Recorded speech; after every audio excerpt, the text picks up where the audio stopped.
जो अमृतपाल पर एक्शन हुआ है, अमृतपाल पर एक्शन, और इसमें अभी तक की जानकारी जो है वो ये कह रही है कि अरेस्ट जो हुए हैं साथी, 114 साथी अरेस्ट हुए हैं अमृतपाल के, 114। एनएसए लगा है 5 पर, चाचा पर भी एनएसए लगा है,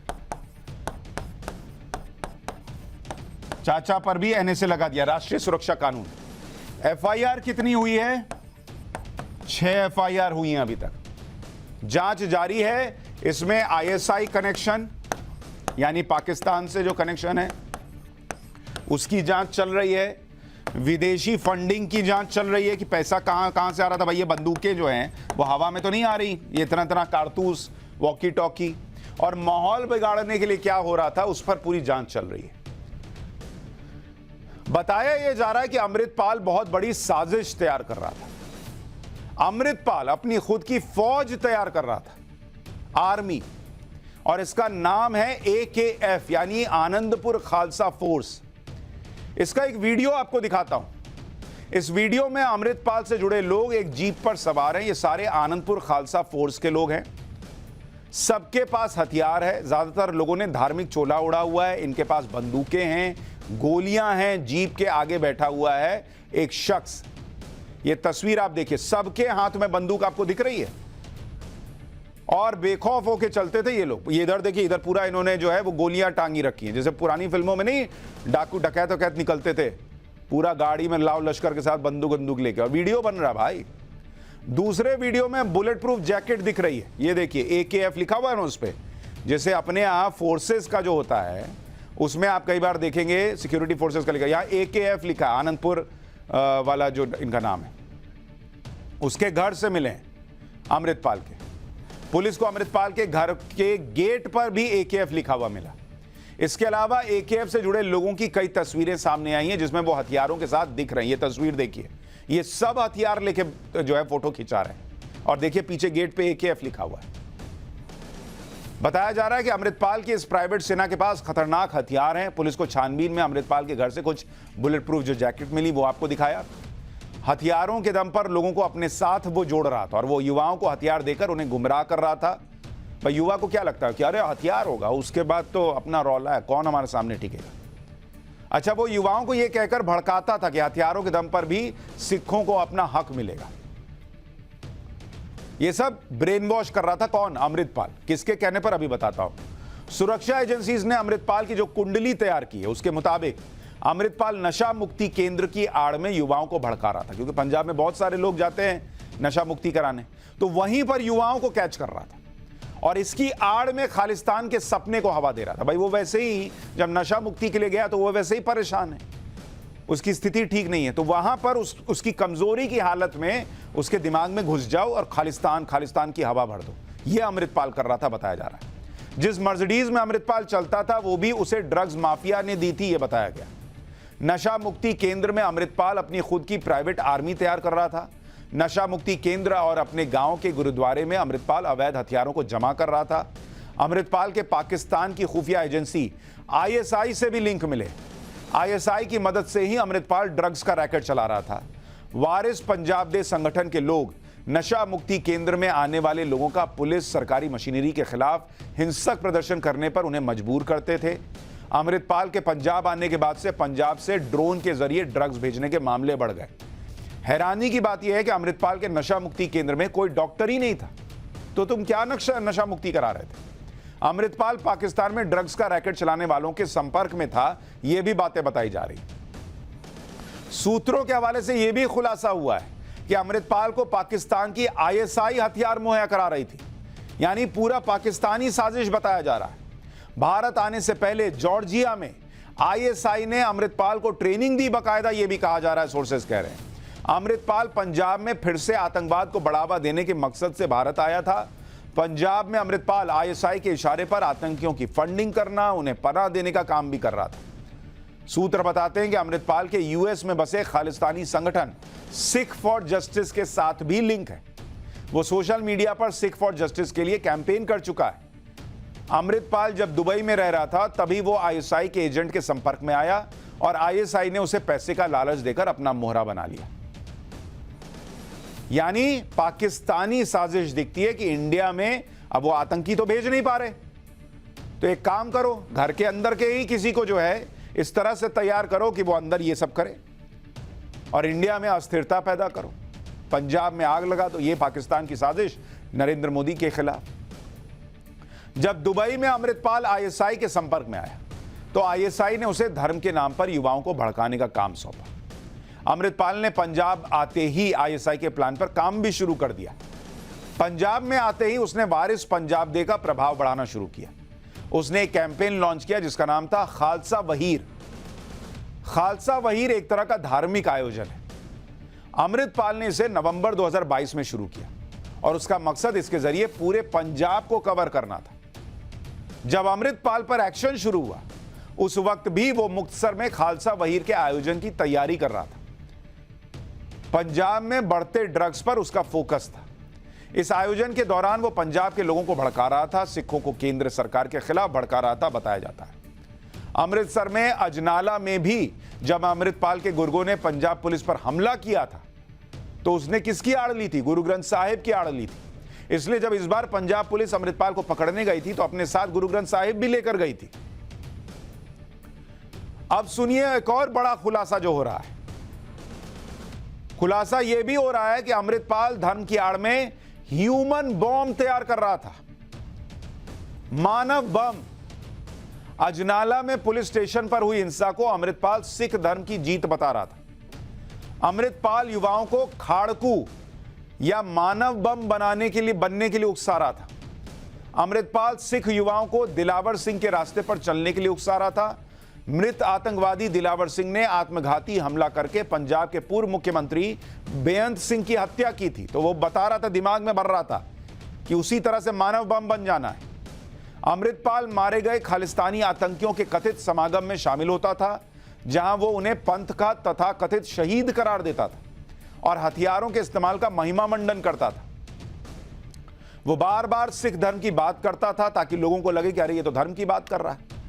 उसको समझ ही में नहीं आए लोगों को कि ये धर्म की आड़ में पाकिस्तान का काम कर रहा है, इंडिया को डिस्टेबलाइज करना चाह रहा है। वो कुर्बानी की बात करता था। वो पंजाब के युवाओं को यह कहकर भड़काता था कि सिख धर्म को हिंदुस्तान में दबाया जा रहा है। अमृतपाल के एजेंडे के दो नैरेटिव थे। पहला, सिख और हिंदुओं के बीच दरार पैदा करो। दूसरा, सिख और ईसाइयों के बीच दरार पैदा करो। वो धर्म के नाम पर सांप्रदायिक माहौल खराब करने की भी साजिश रच रहा था। अमृतपाल के खिलाफ जांच करते हुए सुरक्षा एजेंसीज को अमृतपाल के बॉस का भी पता चल गया है।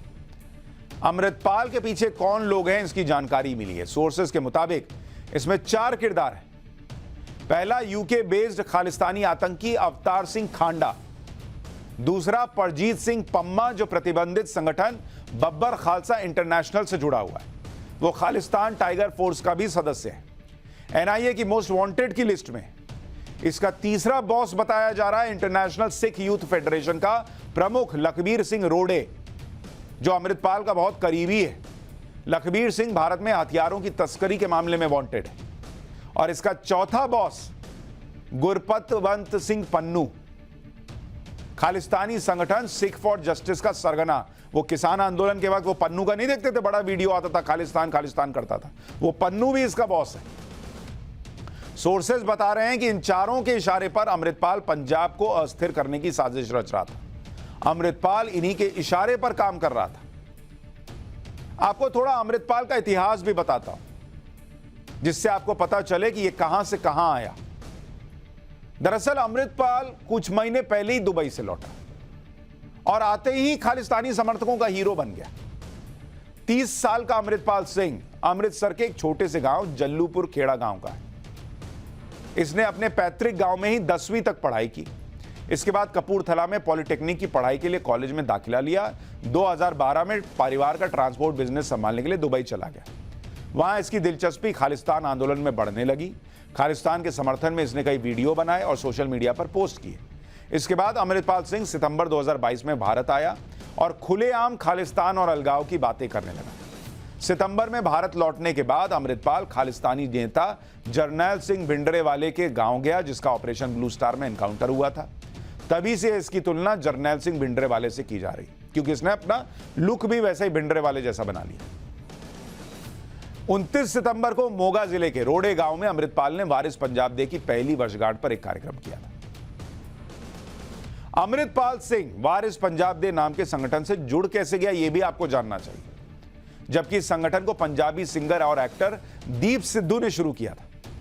पहले इस नाम से एक म्यूजिक एल्बम बनाई गई। दीप सिद्धू की पिछले साल 15 फरवरी को एक सड़क हादसे में मौत हो गई। हालांकि दीप सिद्धू का संगठन खालिस्तान के समर्थन में नहीं था, न दिखाई दिया।